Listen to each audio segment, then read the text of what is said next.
ಕರ್ನಾಟಕ ರಾಜಕೀಯದಲ್ಲಿ ಈಗ ಮತ್ತೊಂದು ಹೈ ವೋಲ್ಟೇಜ್ ಡ್ರಾಮಾ ಶುರುವಾಗಿದೆ. ಚಿಕ್ಕಬಳ್ಳಾಪುರ ಶಾಸಕ ಪ್ರದೀಪ್ ಈಶ್ವರ್ ಹಾಗೂ ಕೇಂದ್ರ ಸಚಿವ ಎಚ್.ಡಿ. ಕುಮಾರಸ್ವಾಮಿ ಅವರ ನಡುವಿನ ವಾಗ್ದಾಳಿ ಈಗ ಸಾರ್ವಜನಿಕ ವಲಯದಲ್ಲಿ ದೊಡ್ಡ ಚರ್ಚೆಗೆ ಗ್ರಾಸವಾಗಿದೆ. ಯಾವಾಗಲೂ ಹೈಪರ್ ಆಕ್ಟಿವ್ ಆಗಿ ಮಾತನಾಡುವ ಪ್ರದೀಪ್ ಈಶ್ವರ್ ಎಚ್.ಡಿ.ಕೆ ವಿರುದ್ಧ ದಿಢೀರಂತ ವಾಗ್ದಾಳಿ ನಡೆಸ್ತಾ ಇರೋದು ಯಾಕೆ? ಕುಮಾರಸ್ವಾಮಿ ಅವರ ಕ್ಷೇತ್ರಕ್ಕೆ ಹೋಗಿ ತೊಡೆತಟ್ಟಿ ಶೋ ಕೊಡ್ತಾ ಇರೋದರ ಹಿಂದಿರುವ ಅಸಲಿ ಗಿಮಿಕ್ ಆದ್ರೂ ಏನು? ಆದ್ರೆ ಇಲ್ಲಿ ಟ್ವಿಸ್ಟ್ ಏನಪ್ಪಾ ಅಂದ್ರೆ, ಪ್ರದೀಪ್ ಈಶ್ವರ್ ಅವರ ಈ ಅತಿರೇಕದ ವರ್ತನೆಯನ್ನ ನೋಡ್ತಾ ಇರೋ ಜನಸಾಮಾನ್ಯರೇ ಈಗ ಇವರ ವಿರುದ್ಧ ತಿರುಗಿ ಬಿದ್ದಿದ್ದಾರೆ. ನೀನೇನು ಸಿದ್ದರಾಮಯ್ಯ ಅಲ್ಲ, ಮೊದಲು ನಿನ್ನ ಲಿಮಿಟ್ಸ್ ನಲ್ಲಿ ನೀನಿರು ಅಂತ ಸಾರ್ವಜನಿಕರೇ ಲೇವಡಿಯನ್ನ ಮಾಡ್ತಾ ಇದ್ದಾರೆ. ಅಷ್ಟೇ ಅಲ್ಲ, ಇವರನ್ನ ಹುಚ್ಚ ಹುಚ್ಚ ಅಂತ ಕೂಗಿ ಹೇಳ್ತಾ ಇದ್ದಾರೆ. ಇನ್ನು ಸ್ವತಃ ಕಾಂಗ್ರೆಸ್ ವಲಯದಲ್ಲೂ ಈಗ ದೊಡ್ಡ ಆತಂಕ ಶುರುವಾಗಿದೆ. ಪ್ರದೀಪ್ ಈಶ್ವರ್ ಅವರ ಇಂತಹ ವರ್ತನೆಯಿಂದ ಇಡೀ ಕಾಂಗ್ರೆಸ್ ಪಕ್ಷಕ್ಕೆ ಅವಮಾನ ಆಗ್ತಿದೆ, ಪಕ್ಷದ ಇಮೇಜ್ ಹಾಳಾಗ್ತಾ ಇದೆ ಅನ್ನೋ ಮಾತುಗಳು ಕೇಳಿ ಬರ್ತಾ ಇದೆ. ಹಾಗಾಗಿ ಇವರನ್ನ ಪಕ್ಷದಿಂದಲೇ ಉಚ್ಚಾಟಿಸಬೇಕು, ಇಲ್ಲಾಂದ್ರೆ ಹೈಕಮಾಂಡ್ ಇವರಿಗೆ ಸರಿಯಾದ ಪಾಠವನ್ನ ಕಲಿಸಬೇಕು ಅನ್ನೋ ಗಂಭೀರ ಚರ್ಚೆಗಳು ಕೂಡ ಶುರುವಾಗಿದೆ. ಹಾಗಾದ್ರೆ ಏನಿದು ವಿವಾದ? ಜನ ಯಾಕೆ ಪ್ರದೀಪ್ ಈಶ್ವರ್ ವಿರುದ್ಧ ಇಷ್ಟೊಂದು ಆಕ್ರೋಶವನ್ನ ಹೊರಹಾಕ್ತಾ ಇದ್ದಾರೆ? ಕಾಂಗ್ರೆಸ್ನ ಒಳಗಡೆ ನಡೀತಾ ಇರೋ ಆ ಅಸಲಿ ರಹಸ್ಯವಾದ್ರೂ ಏನು? ಇದರ ಬಗ್ಗೆನೇ ಒಂದು ವಿಶೇಷ ವರದಿ ಇದೆ, ಬನ್ನಿ ನೋಡ್ತಾ ಹೋಗೋಣ.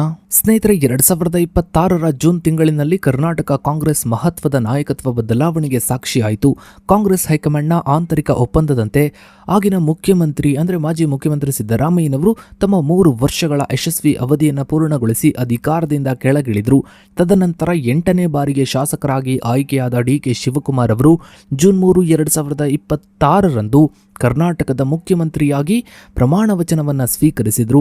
ಈ ಅಧಿಕಾರ ಹಸ್ತಾಂತರದ ಬೆನ್ನಲ್ಲೇ ಜಿ. ಪರಮೇಶ್ವರ್ ಅವರು ಉಪಮುಖ್ಯಮಂತ್ರಿಯಾಗಿ ಮತ್ತು ಪ್ರಿಯಾಂಕ ಖರ್ಗೆ ಅವರು ಗೃಹ ಸಚಿವರಾಗಿ ಜವಾಬ್ದಾರಿಯನ್ನ ವಹಿಸಿಕೊಂಡರು. ಈ ಹೊಸ ರಾಜಕೀಯ ಸಮೀಕರಣವು ಹಳೆ ಮೈಸೂರು ಭಾಗ ಮತ್ತು ಅದರ ಸುತ್ತಮುತ್ತಲಿನ ಜಿಲ್ಲೆಗಳಲ್ಲಿ ಪ್ರಾದೇಶಿಕ ನಾಯಕತ್ವಕ್ಕಾಗಿ ಹಗ್ಗಜಗ್ಗಾಟವನ್ನ ತೀವ್ರಗೊಳಿಸಿತು.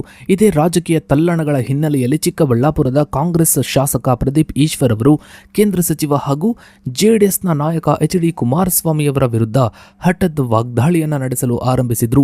ಇದು ಇಬ್ಬರು ನಾಯಕರ ನಡುವಿನ ವೈಯಕ್ತಿಕ ವೈಷಮ್ಯವನ್ನ ಮೀರಿದ ಬೃಹತ್ ರಾಜಕೀಯ ಬಿಕ್ಕಟ್ಟಾಗಿ ಮಾರ್ಪಟ್ಟಿದೆ.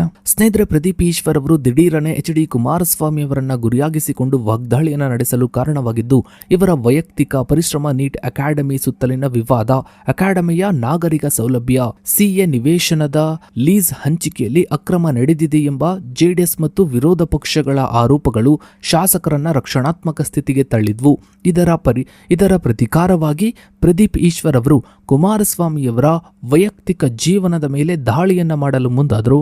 ಕುಮಾರಸ್ವಾಮಿಯವರ ಬಳಿ ಕೋಟ್ಯಾಂತರ ರೂಪಾಯಿ ಮೌಲ್ಯದ 60ಕ್ಕೂ ಹೆಚ್ಚು ಅತ್ಯಂತ ದುಬಾರಿ ಬ್ರ್ಯಾಂಡ್ ವಾಚ್ಗಳ ಸಂಗ್ರಹವಿದೆ ಎಂದು ಆರೋಪಿಸಿದ ಇವರು ಈ ವಾಚ್ಗಳ ಮೂಲವನ್ನ ಬಹಿರಂಗಪಡಿಸುವಂತೆ ಸವಾಲನ್ನ ಹಾಕಿದ್ರು. ಅಷ್ಟೇ ಅಲ್ಲದೆ ಕುಮಾರಸ್ವಾಮಿಯವರ ಪತ್ನಿ ಅನಿತಾ ಕುಮಾರಸ್ವಾಮಿಯವರು ಬಿಡದಿಯಲ್ಲಿ 32 ಎಕರೆ ಜಮೀನನ್ನ ಯಾವ ಆಧಾರದ ಮೇಲೆ ಖರೀದಿಸಿದ್ದಾರೆ ಎಂಬ ಪ್ರಶ್ನೆಯನ್ನ ಸಾರ್ವಜನಿಕವಾಗಿ ಎತ್ತಿದ್ರು. ಈ ಗಂಭೀರ ಮತ್ತು ವೈಯಕ್ತಿಕ ಆರೋಪಗಳು ಜೆಡಿಎಸ್ ಕಾರ್ಯಕರ್ತರಲ್ಲಿ ತೀವ್ರ ಆಕ್ರೋಶಕ್ಕೆ ಕಾರಣವಾದವು. ಸ್ನೇಹಿತರೆ, ಜೂನ್ 27ರಂದು ಚಿಕ್ಕಬಳ್ಳಾಪುರದ ಕನ್ನಡ ಭವನದಲ್ಲಿ ಕೆಂಪೇಗೌಡ ಜಯಂತಿ ಕಾರ್ಯಕ್ರಮವನ್ನು ಹಮ್ಮಿಕೊಳ್ಳಲಾಗಿತ್ತು. ಚಿಕ್ಕಬಳ್ಳಾಪುರ ಪ್ರದೀಪ್ ಈಶ್ವರ್ ಅವರ ಕ್ಷೇತ್ರವಾಗಿದ್ದು ಅಲ್ಲಿ ನೆರೆದಿದ್ದ ಜೆಡಿಎಸ್ ಮತ್ತು ಬಿಜೆಪಿ ಬೆಂಬಲಿಗರು ಕುಮಾರಸ್ವಾಮಿ ವಿರುದ್ಧ ಟೀಕೆಗಳಿಗೆ ಸಿಟ್ಟಿಗೆದ್ದು ಶಾಸಕರನ್ನ ಅಂದ್ರೆ ಪ್ರದೀಪ್ ಈಶ್ವರ್ ಅವರನ್ನ ವೇದಿಕೆಯಿಂದ ಕೆಳಗಿಳಿಯುವಂತೆ ಪ್ರತಿಭಟನೆಯನ್ನ ನಡೆಸಿದ್ರು. ಕಾರ್ಯಕ್ರಮದ ಒಳಗೆ ಮತ್ತು ಹೊರಗೆ ಭಾರಿ ಹೈಡ್ರಾಮಾ ಸೃಷ್ಟಿಯಾಯಿತು. ಈ ಸಂದರ್ಭದಲ್ಲಿ ಶಾಸಕರು ಉದ್ರಿಕ್ತ ಜನಸಮೂಹವನ್ನ ಶಾಂತಗೊಳಿಸುವ ಬದಲು ತಮ್ಮ ತೆರೆದ ವಾಹನದಲ್ಲಿ ನಿಂತುಕೊಂಡು ಮೀಸೆ ತಿರುಗಿಸುವ ಮೂಲಕ, ತೋಳು ತಟ್ಟುವ ಮೂಲಕ ಮತ್ತು ಸಾರ್ವಜನಿಕವಾಗಿ ತೊಡೆತಟ್ಟಿ ಸವಾಲು ಹಾಕುವ ಮೂಲಕ ಪ್ರಚೋದನಾತ್ಮಕ ಹಾವಭಾವಗಳನ್ನು ಪ್ರದರ್ಶಿಸಿದರು. ಶಾಸಕರ ಈ ಅಸಭ್ಯ ಮತ್ತು ಸವಾಲು ಹಾಕುವ ವರ್ತನೆಯು ಪ್ರತಿಭಟನಾಕಾರರನ್ನ ಮತ್ತಷ್ಟು ಕೆರಳಿಸಿತು. ಇವರ ಇಂತಹ ನಡವಳಿಕೆಯಿಂದ ರೊಚ್ಚಿಗೆದ್ದ ಜೆಡಿಎಸ್ ಮತ್ತು ಎನ್ಡಿಎ ಕಾರ್ಯಕರ್ತರಲ್ಲೊಬ್ಬರು ಇವರ ಕಾರಿನತ್ತ ಚಪ್ಪಲಿಯನ್ನ ತೂರಿದ್ರು. ಈ ಅಹಿತಕರ ಘಟನೆಯು ಸ್ಥಳದಲ್ಲಿ ಭಾರಿ ಗೊಂದಲವನ್ನ ಉಂಟುಮಾಡಿತು ಮತ್ತು ಪೊಲೀಸರು ಲಾಠಿ ಪ್ರಹಾರವನ್ನ ನಡೆಸಿ ಗುಂಪನ್ನ ಚದುರಿಸಿದ್ರು. ತದನಂತರ ಸ್ವಯಂ ಪ್ರೇರಿತ ದೂರು ದಾಖಲಿಸಿಕೊಂಡ ಪೊಲೀಸರು ಜೆಡಿಎಸ್ನ ಯುವ ಮುಖಂಡ ಅಖಿಲ್ ರೆಡ್ಡಿ ಸೇರಿದಂತೆ 9 ಜನರನ್ನ ಬಂಧಿಸಿದ್ರು. ಇನ್ನು ಸ್ನೇಹಿತರೆ, ಪ್ರದೀಪ್ ಈಶ್ವರ್ ಅವರ ಈ ಪ್ರದರ್ಶನವನ್ನ ನೋಡಿದ ಸಾಮಾನ್ಯ ಜನರು ಮತ್ತು ಪ್ರತಿಭಟನಾಕಾರರು ಸ್ಥಳದಲ್ಲೇ ಇವರ ವಿರುದ್ಧ ಹುಚ್ಚ ಹುಚ್ಚ ಎಂದು ಕೂಗಿ ಆಕ್ರೋಶವನ್ನ ಹೊರಹಾಕಿದ್ರು. ರಾಜಕೀಯ ಕ್ಷೇತ್ರದಲ್ಲಿ ಅತ್ಯಂತ ಜವಾಬ್ದಾರಿಯುತ ಶಾಸಕನ ಸ್ಥಾನದಲ್ಲಿರುವ ವ್ಯಕ್ತಿಯು ಇಂತಹ ಬಾಲಿಶ ಹಾಗೂ ಭೀತಿ ರಂಪಾಟದ ವರ್ತನೆಯನ್ನ ತೋರ್ಪಡಿಸಿದ್ದು ಸಾರ್ವಜನಿಕ ಲೇವಡಿಗೆ ತುತ್ತಾಗಿದೆ. ಜನರು ಸಾಮಾಜಿಕ ಮಾಧ್ಯಮಗಳಲ್ಲಿ ಮತ್ತು ಸಾರ್ವಜನಿಕ ಚರ್ಚೆ ಚರ್ಚೆಗಳಲ್ಲಿ ನೀನು ಸಿದ್ದರಾಮಯ್ಯ ಅಲ್ಲ ಎಂದು ಲೇವಡಿಯನ್ನ ಮಾಡ್ತಾ ಇದ್ದಾರೆ. ಸಿದ್ದರಾಮಯ್ಯನವರು ಕರ್ನಾಟಕದ ಇತಿಹಾಸದಲ್ಲಿ ಸುದೀರ್ಘ ಕಾಲ ಸೇವೆ ಸಲ್ಲಿಸಿದ ಅಹಿಂದ ಚಳುವಳಿಯ ಅತ್ಯಂತ ಧೀಮಂತ ನಾಯಕರಾಗಿದ್ದು ಅತ್ಯಂತ ಸಂಕೀರ್ಣ ಸನ್ನಿವೇಶಗಳನ್ನ ಅತ್ಯಂತ ಗಂಭೀರ ಹಾಗೂ ಪ್ರಬುದ್ಧ ರಾಜತಾಂತ್ರಿಕತೆಯಿಂದ ನಿಭಾಯಿಸಿದ ಹಿರಿಮೆಯನ್ನ ಹೊಂದಿದ್ದಾರೆ.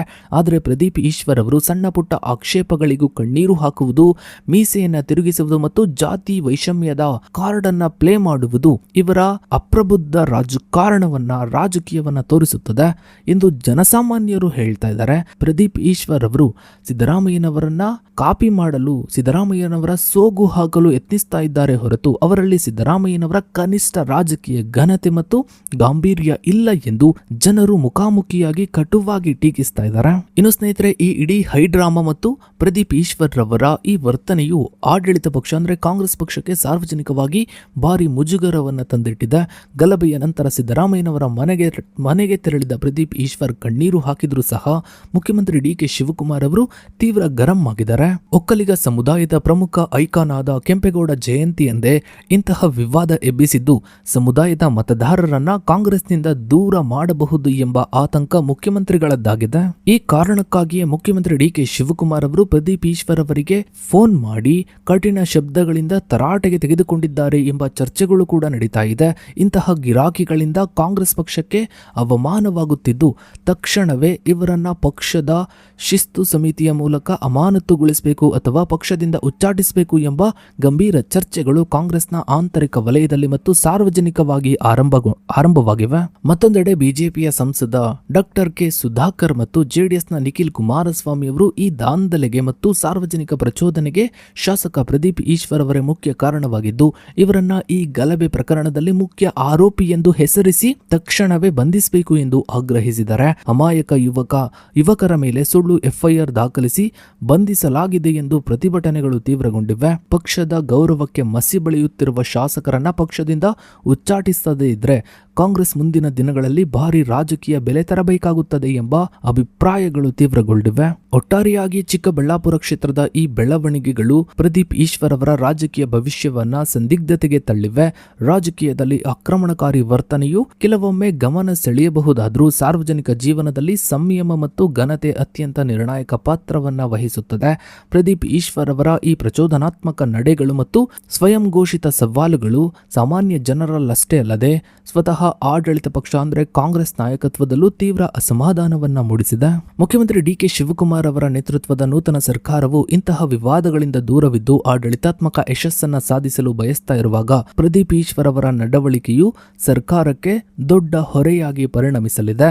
ಮುಂಬರುವ ದಿನಗಳಲ್ಲಿ ಪಕ್ಷದ ಶಿಸ್ತು ಮತ್ತು ವರ್ಚಸ್ಸನ್ನ ಕಾಪಾಡುವ ನಿಟ್ಟಿನಲ್ಲಿ ಹೈಕಮಾಂಡ್ ಇವರ ವಿರುದ್ಧ ಕಠಿಣ ಶಿಸ್ತು ಕ್ರಮ ಅಥವಾ ಪಕ್ಷದಿಂದ ತಾತ್ಕಾಲಿಕವಾಗಿ ಉಚ್ಚಾಟನೆ ಅಥವಾ ಅಮಾನತು ಪ್ರಕ್ರಿಯೆಯನ್ನ ಕೈಗೊಳ್ಳುವ ಸಾಧ್ಯತೆಗಳನ್ನು ಕೂಡ ತಳ್ಳಿ ಹಾಕುವಂತಿಲ್ಲ. ಸೊ ಇದಾಗಿತ್ತು ಸ್ನೇಹಿತರೆ ಇವತ್ತಿನ ಈ ಒಂದು ವಿಡಿಯೋದ ಬಗ್ಗೆ ನಿಮ್ಮ ಅನಿಸಿಕೆ ಅಭಿಪ್ರಾಯಗಳನ್ನ ತಪ್ಪದೆ ಕಮೆಂಟ್ ಸೆಕ್ಷನ್ ಅಲ್ಲಿ ಕಮೆಂಟ್ ಮಾಡಿ. ಹಾಗೆ ವಿಡಿಯೋಗೊಂದು ಲೈಕ್ ಮಾಡ್ತಾ ವಿಡಿಯೋನ ಆದಷ್ಟು ಎಲ್ಲ ಕಡೆ ಶೇರ್ ಮಾಡಿ. ನೀವಿನ್ನು ನಮ್ಮ ಚಾನಲ್ಗೆ ಸಬ್ಸ್ಕ್ರೈಬ್ ಆಗಿಲ್ಲ ಅಂದ್ರೆ ಕೆಳಗಡೆ ಕಾಣ್ತಾ ಇರೋ ಸಬ್ಸ್ಕ್ರೈಬ್ ಅನ್ನ ಕ್ಲಿಕ್ ಮಾಡಿ. ಹಾಗೆ ಪಕ್ಕದಲ್ಲಿ ಕಾಣೋ ಬೆಲ್ ಐಕಾನ್ ಕೂಡ ಕ್ಲಿಕ್ ಮಾಡಿ. ಥ್ಯಾಂಕ್ಸ್.